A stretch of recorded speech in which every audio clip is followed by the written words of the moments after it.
Inflation is a big word, but it means something pretty simple. It's a term we hear often in the news, especially when talking about the economy. It means things are getting more expensive. This can happen for a variety of reasons, such as increased demand for products or higher costs of production. Remember when candy bars were only a quarter? Back in the day you could get a lot more for your money. Now they cost more than $1. That's inflation, folks.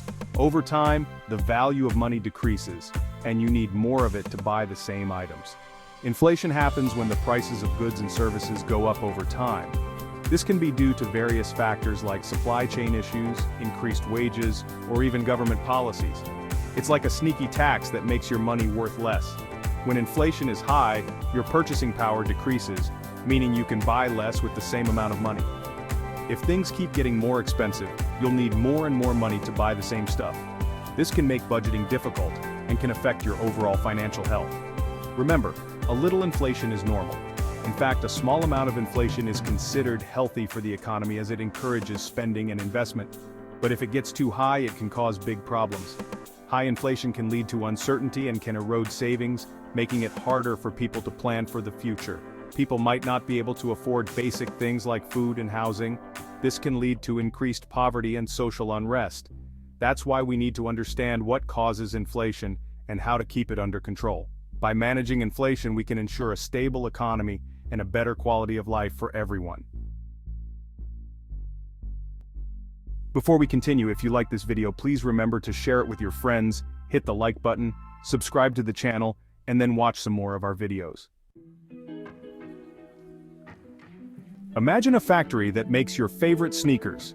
This factory has been running smoothly for years, producing high-quality sneakers that everyone loves.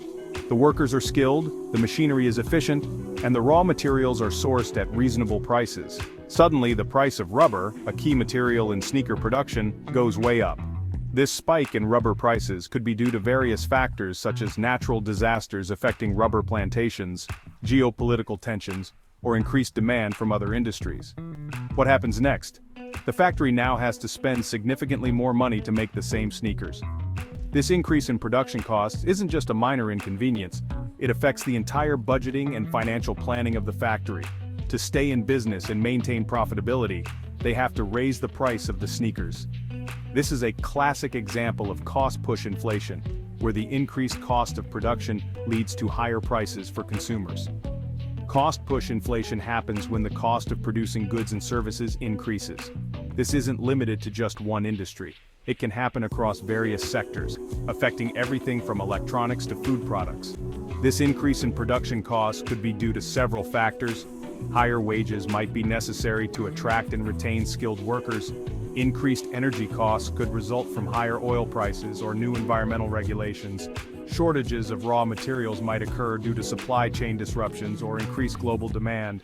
When it costs more to make stuff, those costs get passed on to consumers in the form of higher prices. This means that everyday items from groceries to household goods become more expensive for everyone. Think about it like this. If the ingredients for your favorite pizza get more expensive, the pizza place has to charge you more for a slice. This isn't just about the cost of cheese or tomatoes, it includes everything from the flour for the dough to the energy used to bake the pizza. The same goes for everything else in the economy. Whether it's clothing, electronics, or even services like haircuts and car repairs, increased production costs lead to higher prices for consumers. Cost-push inflation is a chain reaction that starts with higher production costs and ends with higher prices for consumers. It's a complex process that affects everyone, from manufacturers to end users, and understanding it helps us grasp the broader economic picture. Let's say a new video game console comes out and everyone wants one. The problem is there aren't enough consoles to go around. What happens? The price of the console goes up. That's demand pull inflation. Demand pull inflation occurs when there's too much money chasing too few goods. When people have more money to spend, they demand more goods and services. If the supply can't keep up, prices rise. Think of it like an auction. If there's only one item up for bid and everyone wants it, the price will keep going up as people try to outbid each other. The same principle applies to the economy as a whole. When demand outpaces supply, prices go up. Section 4, the wage price spiral and built-in inflation. Remember how we talked about wages being a factor in cost-push inflation? Well, wages can also play a role in what's called a wage price spiral. It's a vicious cycle that can be tough to break. Here's how it works. Prices go up because of inflation. Workers, seeing their purchasing power decline, demand higher wages to keep up with the rising cost of living. Businesses, facing higher labor costs, raise prices even further to protect their profits. And so on and so on. This cycle of wages and prices chasing each other upwards is called built-in inflation. It's like a dog chasing its tail. It can go on and on if something doesn't stop it. Section 5. The housing market's influence on inflation. The housing market is a big deal when it comes to inflation. When house prices go up, it affects everything from rents to the cost of construction materials. Think about it. If the price of lumber goes up, it costs more to build a house. If it costs more to build a house, builders have to charge more for new homes. And if new homes are more expensive, existing home prices tend to go up too. The housing market is interconnected with so many other parts of the economy. When housing costs rise, it can ripple through the entire system, putting upward pressure on prices across the board. Section 6. Government policies and their impact on inflation. Believe it or not, even the government can influence inflation. Sometimes government policies can unintentionally make inflation worse. For example, if the government spends a lot of money or cuts taxes, it can put more money into the economy. This can be a good thing if the economy is sluggish, but if there's already a lot of demand for goods and services, it can lead to demand-pull inflation. On the other hand, the government can try to slow down inflation by raising taxes or cutting spending. This can help to cool down the economy and reduce demand-pull inflation. Section 7. Taming inflation. Strategies for control.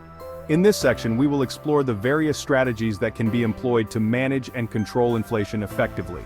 So, how do we keep inflation from getting out of control?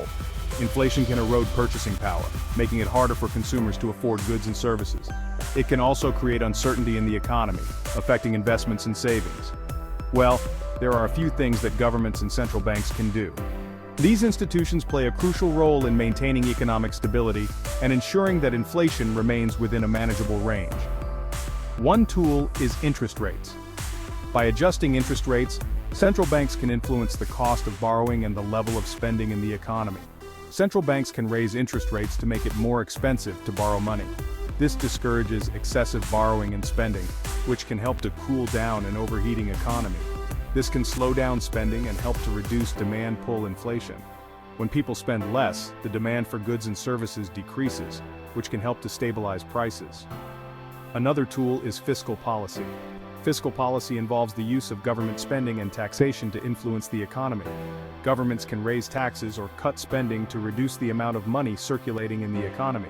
By doing so, they can help to control inflation by reducing overall demand. This can also help to slow down inflation. When there is less money in the economy, the pressure on prices decreases, leading to more stable inflation rates. Remember, a little inflation is normal and even healthy for a growing economy. It encourages spending and investment, which can drive economic growth.